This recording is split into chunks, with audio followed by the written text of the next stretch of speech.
After hearing rumors about new home, this man made a chilling backyard discovery when John Sims purchased his new home in suburban Tucson, Arizona, to lead a quiet life. He never expected it to become one of the most epic moments of his life. It all started with a tantalizing rumor about something mysterious buried underground, divulged to him by the former owner of his new home. As the rumor held, John's backyard held a creepy secret that heralded back to frightening memories.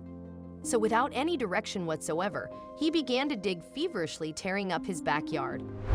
What he was about to discover was far more than John Sims had ever bargained for, but this incredible backyard discovery turned out to be.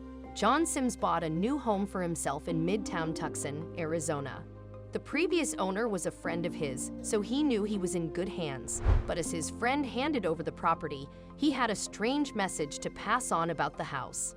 There was a mystery surrounding the property, something huge yet to be unearthed. Little did John realize that his friend's cryptic message would turn out to be the beginning of a chain of events that would soon have the whole state talking. John's friend gave him a tantalizing hint about the backyard. He said that the house John had acquired had more to it than meets the eye. Rumor had it there was something buried there, deep beneath the ground, but he'd never fully investigated it himself. Now that the property was John's, he could do as he pleased. But even as he set about moving his belongings into the home and arranging it to his liking, the gears in his mind started moving.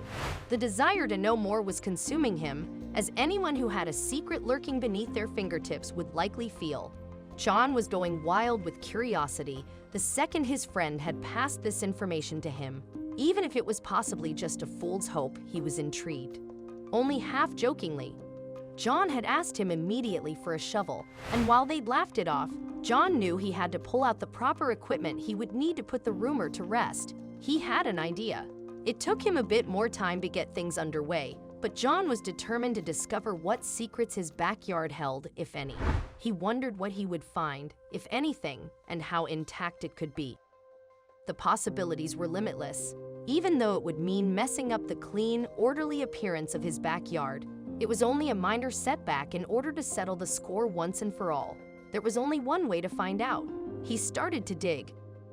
As John set to work on exploring his backyard, the elements were working against him. The notorious Arizona heat was absolutely boiling. Climbing into the 3 digits Fahrenheit, John kept on pushing forward, armed with his shovel, hoping he'd find something. Unfortunately, despite all his intensive labor, his search kept coming up dry. There was nothing to show for his efforts. Was it possible that his friend just been leading him on all along? He could have given up, but things were only getting started. Though he dug 4 different holes and tore up his backyard, John Sims found nothing. If there really was something under the grass, there was a distinct possibility that by now it was totally destroyed. Collapsed or enclosed by bricks. The initial disappointment could have put him off continuing his search, but there was no way he was about to let this slip through his fingers. Whatever it was, he would have to think outside the box. John suddenly had an idea how to better locate it. John had found what could be a key resource: municipal records for his part of Tucson. He scoured old documents until he hit the jackpot. In addition to the record of his house itself being built, there was something else. Now he knew how to hone in on his quest. According to the documentation, it would appear that the company Whitaker Pools had built something there in 1961. But even if it appeared in the records, it was still bizarre. Why would a swimming pool be underground? What he was about to discover would prove truly unbelievable. John decided that he had to go about his backyard expedition less haphazardly. After all, while he had initially been working on a hunch, now he had documentation. He wanted to do things in a smart way. So he hired consultants to come over with metal detectors. Now he was getting serious. The team arrived with the proper gear, and they cooped the backyard together. At first, there were no results, and with each quiet moment, he waited tense to see if anything might trip them. Then suddenly, the detectors went off. To John's absolute delight, the metal detectors that the experts had brought went off, not once, but twice. John took chalk and marked an X in the grass of his backyard, over the 2 sites which had triggered them. Now his search would no longer be blind. The professionals had helped him focus his search. And what's more, now he knew that he wasn't going after something that couldn't be found. Filled with expectation, he started to dig. It didn't take long before his shovel struck something. What had he stumbled across? Whatever John's shovel had clanged against was clearly metal, even though the discovery was thrilling. He paused. He thought at first that it could be a septic tank and wondered if it was a bad idea to keep digging around it. Now that he had finally uncovered something he had to work extra carefully with great precision so that he wouldn't accidentally damage it or break a pipe. But he was grateful to discover it wasn't what he thought it was. It was something else. From the look of things, John had discovered an entrance of some sort in his backyard, shaped like a hatch. He bent down to clear away the dirt surrounding it, excavated even more to isolate it, and pried the lid open. He was careful not to inhale too much. Who knew where it led? There was a high possibility of mold spores wafting out of the dark. Unknown, or even worse, there could be toxic gas fumes. John carefully peered in and was amazed at the sight that greeted him. Inside the hatch he'd just uncovered, 3 feet beneath the grass of his backyard, John Sims found what looked like a series of sharp blades. Upon further inspection, however, he realized it was in fact a spiral staircase heading downward. Most people's first instincts would be to rush into the shaft to see where it leads. Yet despite his incredible excitement at finally making this huge discovery on his own property, John hesitated, and he had a good reason to do so. John knew it would be foolish to proceed any further, even if he did it with the utmost care. In his background, John is a fire department captain with plenty of special training to rescue people trapped in tight spaces. He could already predict the risks. Literally nothing was stable about the structure he had uncovered, because he could imagine several potentially dangerous scenarios happening if he were to enter the shaft blindly.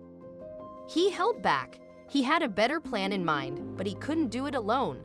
John called a bunch of his friends over to help. He wanted to make sure that he not only had backup to proceed with the excavations, but that his friends act as a sort of spotter in case something bad were to happen. Because John had rescued people before, he knew that if that heavy old lid were to collapse and fall down on him, he'd be a goner. Before they could figure out what the hole contained, they had a task to complete. John was super excited to explore the underground find in his yard, but he wanted to be able to use the space and navigate it safely. There were far too many things yet unknown about the passageway lying beneath the surface, so he sat down to plan with his friends. Together, they devised a blueprint and with it, a method as to how to proceed. They had no idea just what the scale of this discovery would be. But they were about to find out. The first thing that had to be done was to reinforce and repair the entire concrete structure that surrounded the stairs leading down into the cavern. The stairs were very dangerous because they were rusted through and could possibly give way. All this was preventing John Sims from discovering what lay ahead inside. But despite the temptation to rush ahead and climb in to find out, he knew he needed to do it the smart way. He just had to know what was down there. John and his friends worked diligently to set down several fresh layers of concrete. They wanted to secure the rebar inside the hatch. If someone was going in there, they had to be absolutely certain that the structure wouldn't just crumble around them. The work team had to keep constantly pouring new batches of concrete to stabilize everything. All the while, imaginations ran wild with wondering what was waiting for them inside the hatch and where it would lead. But something was working against them. The intense, blistering Arizona heat was a huge, unavoidable problem hindering their progress. Worse, nobody could know if that intense, direct heat could impact anything that was inside the hole. The team put up a tent over the backyard in order to protect it and themselves. They set up a Sono 2 cardboard structure around the entrance so they wouldn't damage anything as they worked their way down.